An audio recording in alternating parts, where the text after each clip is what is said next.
Hey guys, this will be a video on how to use the StatueSolver add-on. So this assumes that you've done the first part of Pillar 7 where you've empowered your little fledgling Warden owl pet. So once you've cleared the dungeon and you still have the orb above your head, then you're going to head up both lifts and then head towards the entrance.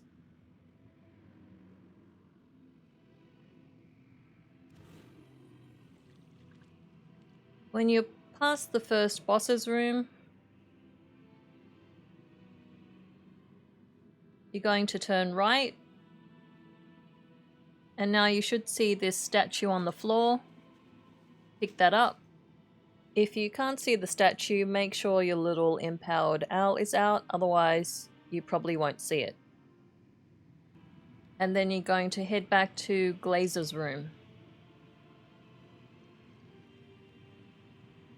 When you're back in this room, you're going to place the statue down.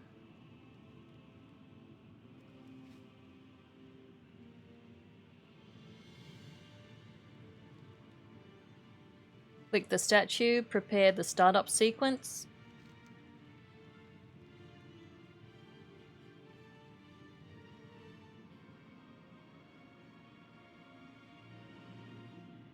And so I wasn't quite sure what I had to do at first, but essentially you have to lower all the statues so they're all below the ground.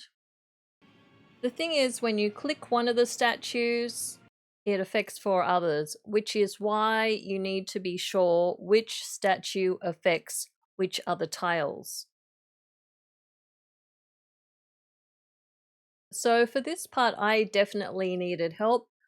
So I found out that there is an add-on that you can use to help track all the tiles and which ones affect which statues. So the add-on is called StatueSolver. I got mine from Curse. And then you have to mark all the statues that are currently up. So for me, that is 16, 21, 22, 17, 12, 2, 23, 18, 8, 24, 19, 14, and 5. So from here you need to map which owls change when you click on each statue. So to bring up the other grid, you just right click on whatever tile you want to change. So I'm going to start at number 2.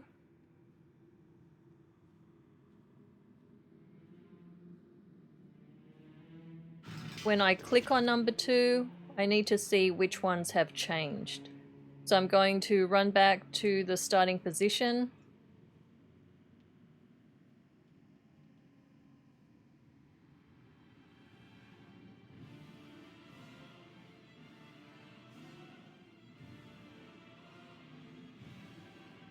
And so that one on the end disappeared.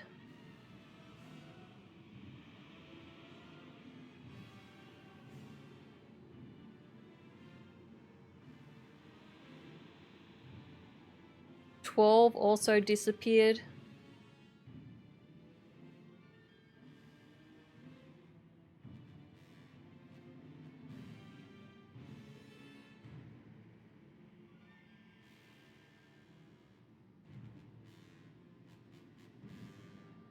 "19" disappeared.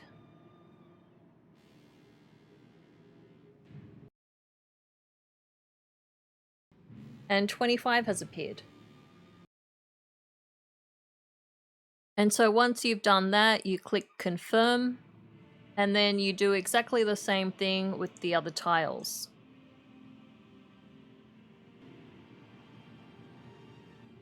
And since now my map has changed a little bit, I have to rematch it back to what I can see. So those two are the same. That one's now missing. Number 2 is no longer there.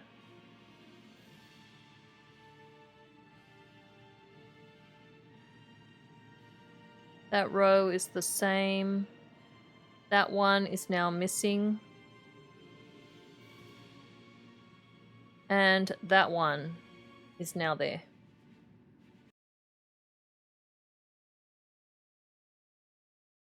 So even though I was watching the tiles and I always run back to my starting position, I found it helpful to actually record each tile being moved.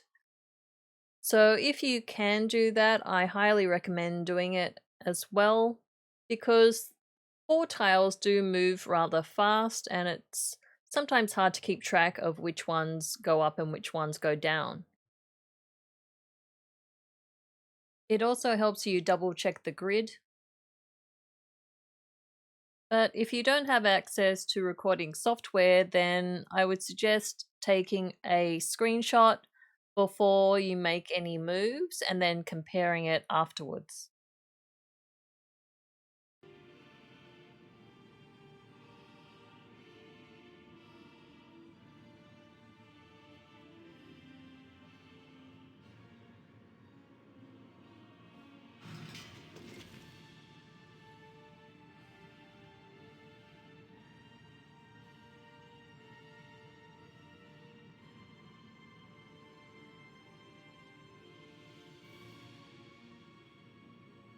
Okay, so this one has disappeared. That one has disappeared.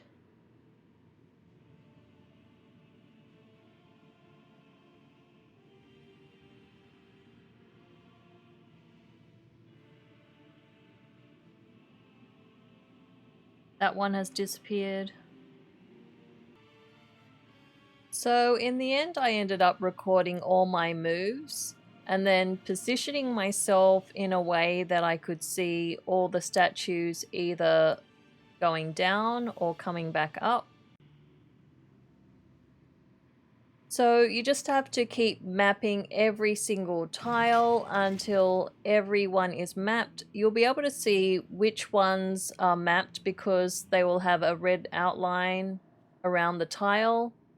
And then if you're not sure whether you've actually done a tile or not, you can just hover over it and you should see some yellow boxes come up on the other side. It does take a while to map every single one, but it is definitely worth it, and you shouldn't have to change more than 4 tiles for each one. If you do get more than 4, then I would just suggest double checking that one. You really have to do this yourself though, because if you come in and place your statue down, you'll likely see a different setup to mine. So don't think you can come in here and just copy my solution and it will work for you, because no, it won't quite work that way. You also want to make sure that you do finish this all in one go, because I learnt the hard way that I placed my statue down, but then I wasn't quite sure what I was supposed to do with them. So I logged out to check it out because I heard there was also an add-on, and then once I came back, I had to do everything all over again. And by that I mean clearing the dungeon, collecting the orb, and then coming back up, etc. So I've heard you can do it in a group, however, only the person who places the statue will get credit, so just be aware of that.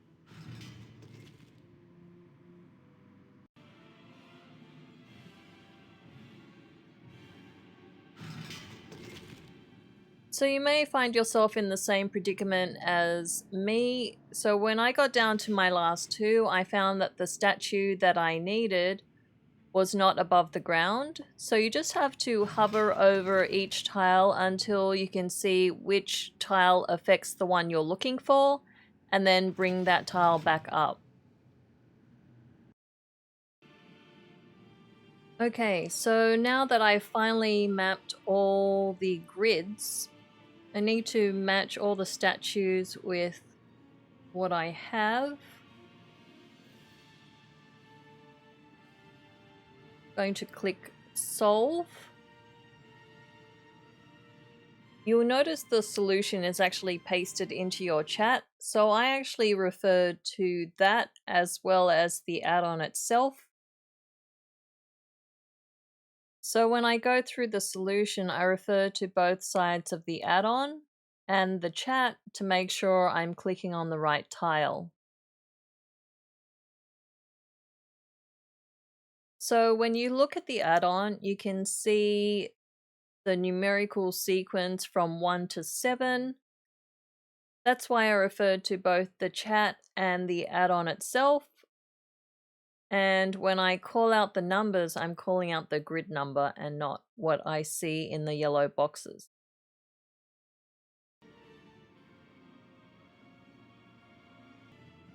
$19.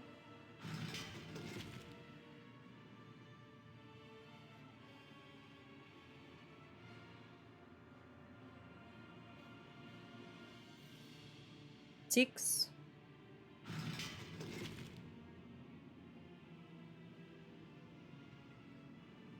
$7.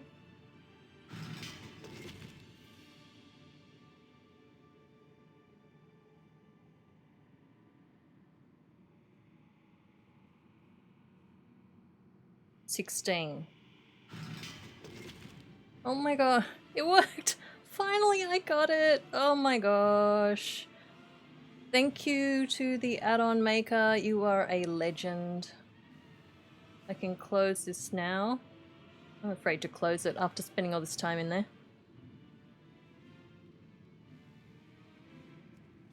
Treasure of the Wardens. Warden's mirror. Oh my gosh, this took ages, but I am so glad that is finally done.